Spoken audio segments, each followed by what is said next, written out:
Les spéciales de l'info sur Sensation avec le soutien du Fonds citoyen franco-allemand. Liberté, égalité, obésité, c'est le thème de cette émission spéciale organisée au Centre français de Berlin avec le soutien du Fonds citoyen franco-allemand. En France, comme en Allemagne, près d'un adulte sur deux se trouve en situation de surpoids. Les personnes atteintes d'obésité ou même seulement en surpoids sont souvent victimes de discrimination de façon répétée, que ce soit à l'école, au travail ou dans la rue.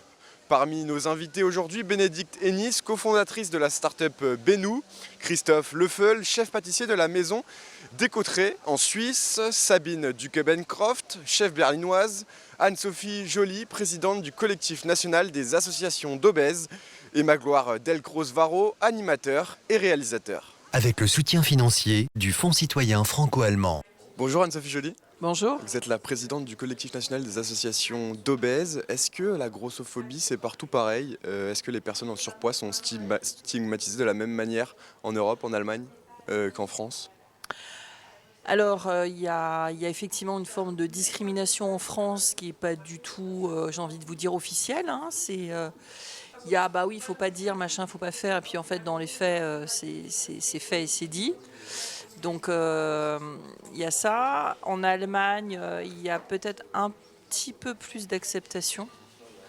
Parce que les mentalités sont un peu différentes. Mais on reste quand même sur un gros problème c'est le cas de le dire, de grossophobie et de discrimination. Quelques statistiques récentes, près d'un quart des adultes sont obèses en Europe. Entre 5 à 9 ans, un enfant sur 8 est obèse. Est-ce que les autorités, selon vous, ont-elles trop tardé à réagir ? Alors les autorités, si on parle de la France, en fait, j'ai envie de vous dire, comparativement à d'autres pays européens, la France est quand même très active dans le sujet, même si à mes yeux, il y a encore beaucoup de travail à faire et beaucoup de chemin à fréquenter. Mais en France, on a cette chance d'avoir un plan national nutrition santé, un PNNS, avec des projets hyper ambitieux et hyper intéressants, notamment dans le PNNS 4. On a également eu donc le plan obésité et l'écriture de la feuille de route obésité, donc qui sont quand même des projets, j'ai envie de dire, étatiques au sens large du terme. Là, on en parlait tout à l'heure sur la deuxième table ronde sur finalement ce qui était fait au niveau de l'alimentation. Mais ce que les gens ne savent beaucoup moins, c'est qu'on a le CNA en France, qui est le Conseil national de l'alimentation, qui est sous l'égide de 4 ministères, qui travaille beaucoup sur ces questions-là, à la fois de production alimentaire, de transformation alimentaire, de marketing, avec une partie écologique, parce qu'il y a le ministère de l'écologie qui est dedans, le ministère de l'agriculture, le ministère des finances et le ministère de la santé. On est très bien lotis en France. On est très bien lotis. Il faut aller évidemment beaucoup plus loin et beaucoup plus vite, c'est-à-dire nous donner les moyens de faire encore plus de choses, parce qu'effectivement, l'obésité en France, c'est 8 millions de personnes, surpoids et obésité, c'est 33 millions de personnes, qui effectivement impactent de plus en plus les enfants. La problématique des perspectives sur l'Union européenne est catastrophique. Il y a, comme vous le dites, il y a urgence cruciale d'avancer vite et d'avancer bien avec les bonnes personnes. Et en France, depuis quand est-ce qu'il y a eu cette prise de conscience que depuis quand est-ce qu'on parle d'obésité, de grossophobie et qu'on met des mots sur finalement des termes que certains vivent au quotidien ? Alors, sincèrement, je pense qu'on est plusieurs, à être dedans depuis longtemps. Nous, modestement, le collectif a fêté ses 20 ans en 2023, en mars 2023. Moi, ça fait 23 ans que je travaille sur la problématique et c'est... On a vraiment avancé parce qu'on n'a rien lâché pendant 23 ans, en fait. Mais c'est une aventure humaine de plusieurs personnes. Et puis, c'est des gens qui nous ont rejoints et qui ont compris l'enjeu de la problématique. Merci beaucoup Anne-Sophie Joly. Merci à vous. Je rappelle que vous êtes la présidente de l'association du collectif national des associations d'obèses. Sensation le MAG avec le soutien du Fonds citoyen franco-allemand. Bonjour Magloire. Bonjour. Vous êtes animateur de télé, de radio, réalisateur aussi. Vous avez donc réalisé le film Grossophobia. Comment est-ce qu'on vit lorsqu'on est donc victime de la cible d'attaque grossophobe ? Comment est-ce qu'on le vit aujourd'hui et puis avant aussi quand on était plus jeune ? C'est un sentiment d'injustice. je peux être la cible de plusieurs façons, de plusieurs discriminations possibles. Je suis noir, je suis homosexuel, et je suis gros.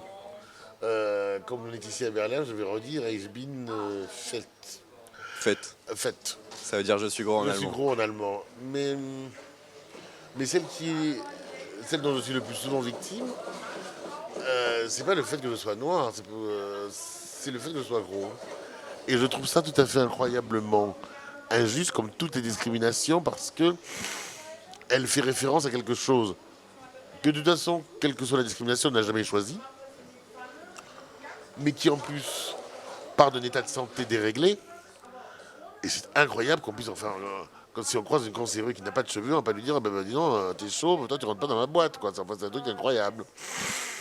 Donc je pense qu'il y avait urgence à prendre le combat. Donc comment je l'ai pris pendant des années très mal, et aujourd'hui c'est un combat. Donc on se bat. Et aujourd'hui, donc, dans ce combat, vous avez réalisé un court-métrage pour dénoncer la grossophobie. Ça s'appelle Grossophobia, un film écrit et interprété par des jeunes de Tarnos, dans les Landes.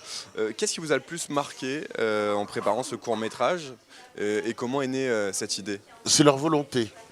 C'est la volonté de tous ces jeunes de le faire déjà, de l'écrire, de le jouer, de l'interpréter, et qu'il existe. Ils se sont vraiment battus. Je pense que sans eux, je ne l'aurais évidemment jamais fait, bien entendu, je n'aurais même pas eu l'idée. On a fait une photo pour inciter les obèses à venir à la plage, sur la merveilleuse plage de Tarnos. Ça s'est transformé en un court-métrage. Ils ont mobilisé le maire, que je remercie, le maire de Tarnos, la CAF, qui a donné des sous, quelques sociétés là-bas sur place, le conseil général pour utiliser les écoles. Ils se sont battus comme des fous. Et donc moi j'ai eu une espèce de voie royale où tout d'un coup j'avais un scénar qui était prêt, des lieux de tournage définis, un casting déjà fait. Comment voulez-vous dire non? J'ai dit oui, bien sûr, avec plaisir. Et puis surtout, c'est l'histoire subjective d'une petite fille qui devient grande et qu'on ne voit jamais sauf à la fin. Et c'est l'histoire vraie donc de Mélissa que l'on voit, mais de Mélissa, il y en a des centaines. Moi aussi, je suis Mélissa. Nous sommes toutes des Mélissa, c'est-à-dire nous sommes toutes atteintes d'obésité, parfois morbide, qui nous empêche de regarder dans un miroir, qui nous empêche de nous regarder dans un miroir. Je le répète parce que je parle vite. Dans ce film, il y a plusieurs séquences de la vie quotidienne où donc une petite fille est victime d'attaques grossophobes. Est-ce que vous êtes aussi inspiré de votre histoire personnelle? Est-ce que ces scènes, vous les avez également vécues? Toutes les scènes que vous voyez dans ce film sont toutes des scènes vécues par l'un, par l'autre, ou toutes vécues par tout le monde. Toi, tu dois pas manger ça parce que tu es trop gros. Je l'entends tous les jours aujourd'hui. Ce regard plein de commisération de vos meilleurs amis qui vous disent « Ah ben non, tu devrais pas en prendre. » Non, ben non. Mais c'est pas mon médecin, quoi. Pourquoi, justement, dans l'obésité, des gens qui n'ont aucune autorité à le faire font des réflexions où vous préconisent, voire vous prescrivent sans être médecin, des solutions. C'est ridicule. Donc, c'est toute cette... Alors que ça part d'un bon sentiment, parfois. Bien que je méfie des bons sentiments. Je me méfie terriblement des bons sentiments. Alors le gros comme ça est stigmatisé, va un coup pour lui être gentil avec lui, va un coup pour être méchant. Mais ça fait, pour les enfants qui le sont, stigmatisés, 80% des adultes obèses sont des enfants qui ont été maltraités par rapport à leur obésité. Merci beaucoup Magloire Delcros d'avoir été avec nous. Merci à vous deux, parce que vous êtes deux. Je vois Pierre qui est caché derrière sa caméra. Merci à Pierre à la technique. Je rappelle que vous êtes réalisateur, animateur de télé, radio et Et réalisateur qu'on va du bientôt film. tourner le Grossophobia numéro 2. Quand ça? En 2020, l'année prochaine, on est en 22, donc en 23. Eh bien, on regardera ça. Merci beaucoup Magloire. J'espère que vous allez nous inviter. Les spéciales de l'info sur Sensation avec le soutien du Fonds citoyen franco-allemand. Bonjour Bénédicte Tennis. Bonjour. Vous êtes cofondatrice de la start-up Benu. Ça se situe en Allemagne, pour mieux manger. C'est devenu une priorité aussi ici? Alors oui, mieux manger, c'est devenu une priorité. Les habitudes alimentaires des consommateurs allemands sont de plus en plus favorables. Enfin, on s'aperçoit que les consommateurs allemands sont de plus en plus favorables à une plus grande protection du climat, à la durabilité et à la réduction des déchets. Et donc ça passe par une consommation davantage de produits locaux et moins de viande. Racontez-nous maintenant un peu votre parcours. Pourquoi est-ce que vous êtes lancé dans cette aventure Benu? Alors, je suis arrivée en Allemagne en 2018 et en même temps, ma cofondatrice Oriente arrivait également avec sa famille. Donc, nous avons 2 familles respectives. Nous étions à la recherche de produits, de bons produits, de produits locaux. Et puis, on a commencé à se poser la question à savoir, est-ce qu'on peut consommer de saison à Berlin toute l'année? On s'est aperçu que pour avoir une alimentation bonne pour nous et pour la planète, il fallait essayer de faire de l'alimentation locale. Et donc on s'est lancé le challenge de faire ça sur 1 an avec une trentaine de testeurs. Donc on a créé des recettes avec des chefs. On a trouvé énormément de producteurs locaux et puis on a fait tester toutes ces recettes donc avec nos testeurs. Et comment est-ce que vous travaillez aujourd'hui? Quels sont les différents produits que vous proposez avec Benu? Aujourd'hui, donc on s'est aperçu que pour manger plus local, ça passait par de l'éducation. Il fallait vraiment faire un changement dans les habitudes alimentaires et donc éduquer. Aujourd'hui, on passe par des entreprises auxquelles on propose nos recettes à des équipes. Donc des équipes cuisinent ensemble et puis ensuite partagent un repas. Par la cuisine, il y a des tas de choses qui se passent. C'est très émotionnel, la cuisine. Et donc, ce qu'on appelle en anglais le team building, c'est excellent de faire ça autour d'ateliers culinaires. On propose donc des produits de saison. Donc en été, on aura des tomates, on aura des concombres puisqu'on a besoin de plus d'eau. En hiver, on aura des produits qui seront plus chargés en minéraux. Donc on aura des racines, des choux. Et finalement, on s'aperçoit qu'il faut se reconnecter au rythme des saisons, que c'est bon pour notre corps et c'est bon pour la santé. Et qu'est-ce que vos clients recherchent? Mieux manger, une alimentation plus saine principalement? Oui, essentiellement une alimentation plus saine, mais également de la transparence sur d'où viennent les aliments. Ils recherchent également bien sûr des aliments qui vont avoir moins d'impact sur le climat, donc de créer un repas ou une assiette qui a un faible impact sur l'environnement.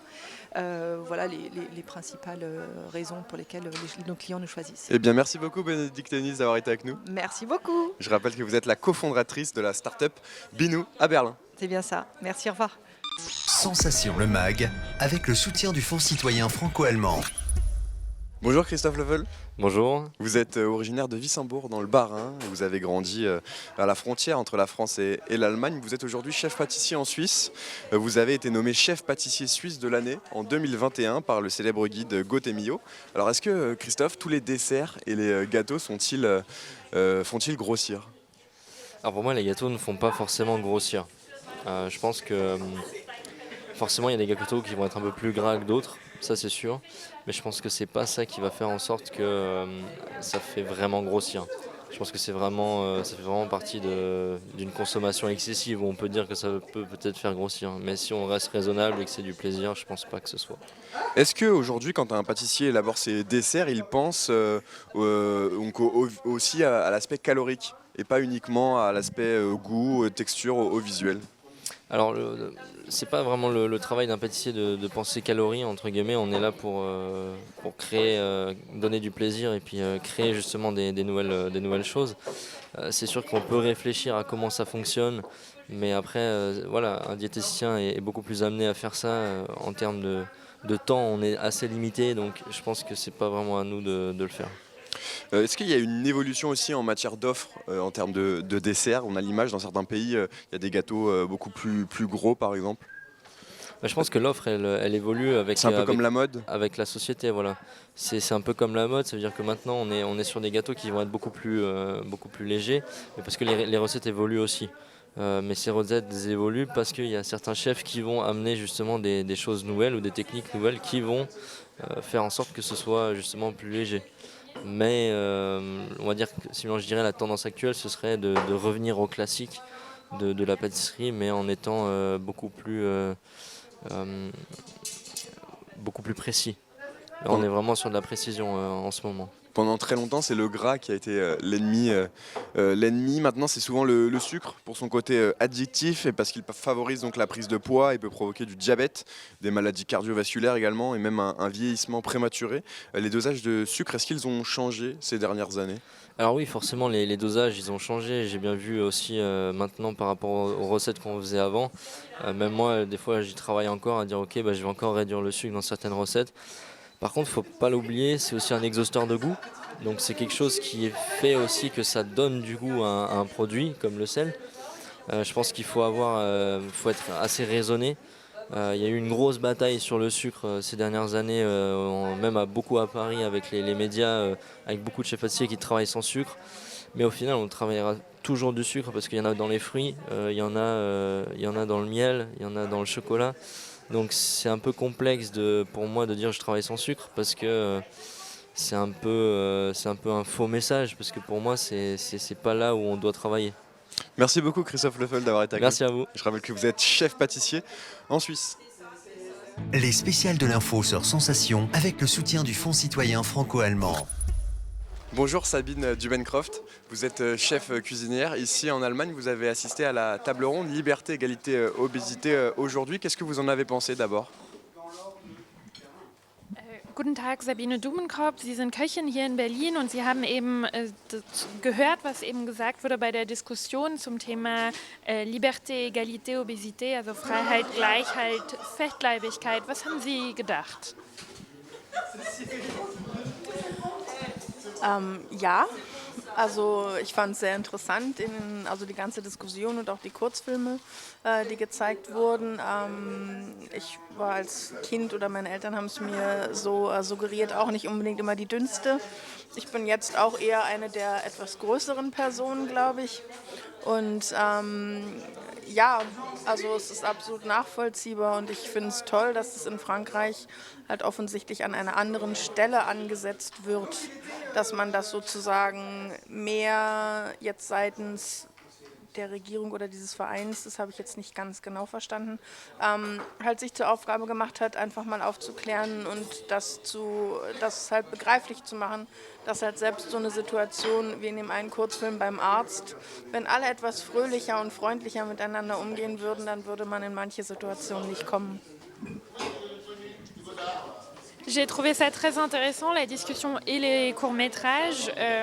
Moi, l'image qui m'a été transmise par mes parents, c'est que j'étais pas forcément la plus svelte de toutes. Et encore aujourd'hui, je pense que je fais partie des femmes un peu plus grandes. Et je trouve que c'est vraiment très intéressant de voir qu'il y a une autre approche en France. J'ai pas tout à fait compris si c'est une association ou si c'est le gouvernement vraiment qui décide d'agir à un autre niveau. Mais je trouve que c'est important de sensibiliser à la thématique. Et par exemple, la situation qu'on a vue chez le médecin, où en effet, si on interagissait tous avec un peu plus de bienveillance, ça se passerait mieux pour tout le monde. Comment ça se passe ici en Allemagne justement? C'est intéressant d'avoir le point de vue allemand. Est-ce qu'il y a de la prévention qui est faite? Est-ce que les personnes qui sont donc victimes de grossophobie sont plus acceptées dans la société ou il y a encore énormément d'efforts à faire ici aussi de ce côté-ci du Rhin? Mich würde interessieren, wie das in Deutschland aussieht. Wie ist es da mit Prävention? Wird das viel gemacht? Wie ist da der Blick darauf in Deutschland? Und auch für Opfer von Diskriminierung, von Fatshaming, gibt es da eine höhere Akzeptanz in Deutschland? Wie ist das?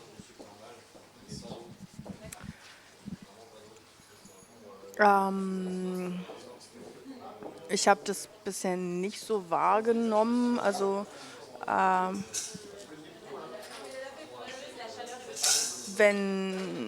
es gibt nicht irgend so was Großes an der Prävention oder halt an der Aufklärung. Ich bin halt so aufgewachsen, dass eigentlich alles da sein durfte und jeder eigentlich so sein darf, wie er denn will. Und ich persönlich habe eher selten so eine Situation irgendwie erlebt. Deswegen kann ich dazu leider Gottes gar nicht ganz so viel sagen, außer dass mir ist kein Programm bekannt, welches das irgendwie in Deutschland zum Thema hätte, dass man da halt explizit auf diese Fettleibigkeit eingeht. Es geht halt, wenn eben halt viel mehr einfach um alles, also man darf alles sein, was man möchte. Darum wird, glaube ich, hauptsächlich viel mehr in Deutschland gekämpft. Je ne suis pas tout à fait sûre de pouvoir répondre à la question dans le sens où j'ai pas connaissance de programme de prévention, de sensibilisation. À ma connaissance, ça n'existe pas. Moi, la façon dont j'ai grandi, c'est que chacun, chacune avait le droit d'être qui veut, d'exister tel qu'il existe. Et donc, personnellement, j'ai malheureusement rarement vécu ce genre de moment de discrimination, donc je peux pas vraiment répondre à la question. Mais à ma connaissance, il n'y a pas de programme spécifique qui ont vraiment pour cible cette thématique-là de l'obésité. Et on est plutôt dans la prévention qui vise à sensibiliser à cette idée que chacun, chacune peut être comme il veut. Et pour finir, Sabine Dubrevnov, vous avez donc présenté à la suite de la table ronde une recette. Est-ce que vous pouvez nous la présenter et nous dire un petit peu les différentes étapes de la recette? Sie haben im Anschluss an die Diskussion uns ein Rezept vorgestellt und mit uns gekocht. Können Sie uns ein bisschen mehr über das Rezept sagen? Das Rezept waren Raviolis, gefüllt mit einem Kürbispüree und auf einem Mangoldgemüse mit einer Joghurtsoße. Es geht halt letztendlich darum, dass, das gilt sicherlich für einige Regionen Europas, man hat halt vergessen, mit den saisonalen Zutaten zu arbeiten, weiß keine halt inspirierenden Rezepte so unbedingt dafür. Und darum geht es halt einfach zu zeigen, dass man eben mit den saisonalen und auch regionalen Zutaten doch auch auf eine relativ schnelle Art und Weise, darum ging es heute halt auch sehr. Ich kann halt auch Ravioli innerhalb von, keine Ahnung, den Teig zusammenrühren, das sind vielleicht 2 Minuten.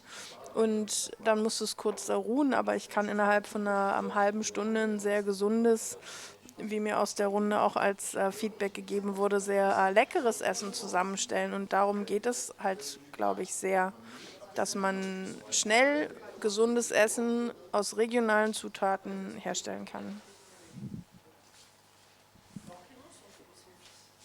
Donc, ce qu'on a fait aujourd'hui, ce sont des raviolis avec du potiron et une sauce de blettes au yaourt. Et je pense que ce qu'on a vraiment oublié, c'est comment cuisiner avec des produits de saison et des produits locaux, parce qu'on manque d'inspiration. Et mon objectif aujourd'hui, c'était de montrer qu'il est possible de cuisiner régional et de saison et en peu de temps. Donc par exemple, de montrer qu'en l'espace de 2 minutes, je peux faire de la pâte pour des raviolis et qu'en 30 minutes, j'ai cuisiné un plat sain, régional, équilibré et rapide à faire. Merci beaucoup Sabine Dubrevnov d'avoir été avec nous. Je rappelle que vous êtes chef cuisinière ici à Berlin et merci beaucoup Anna Johansen, notre interprète aujourd'hui. Vielen Dank, Sabine. Ich erinnere nochmal daran, Sie sind Köchin hier in Berlin. Sie waren heute mit uns dabei. Vielen Dank auch an die Verdolmetschung. Danke auch. Dankeschön. Avec le soutien financier du Fonds citoyen franco-allemand.